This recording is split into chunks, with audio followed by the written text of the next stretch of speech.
البعض منا خائف الآن على الرزق. أحيانا قد تفصل من عمل، مدير العمل لا يريدك، مدير المؤسسة لا يريدك، ثم يكيدك مكائد ويتكلم فيك قتات ونمام، وأنت بريء ولم تفعل شيئا. والله ما فعلت شيء ولا كلمة، وقع اطلع خرج.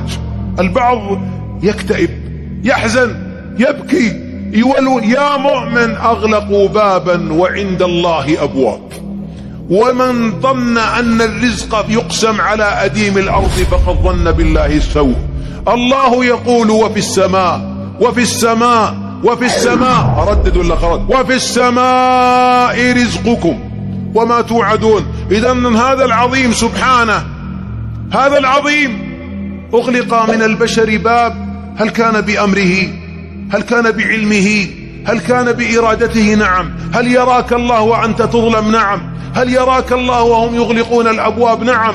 لكن أسأل الله ألا يرى الله في قلبك خوفا من مخلوق أو رجاء من مخلوق أو اعتقادا أن هذا الشر لا يعقبه خير. هذا تكرهه، كل منا يكرهه، كل منا لا يريد أن يؤذى في رزقه، لكن وعسى أن تكرهوا شيئا وهو خير لكم.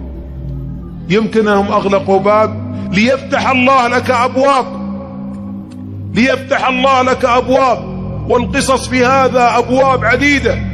وتجد حتى أن الدراسات تقول إن معظم الذين يثرون ويملكون المال بأعداد كبيرة وخير كثير هم الذين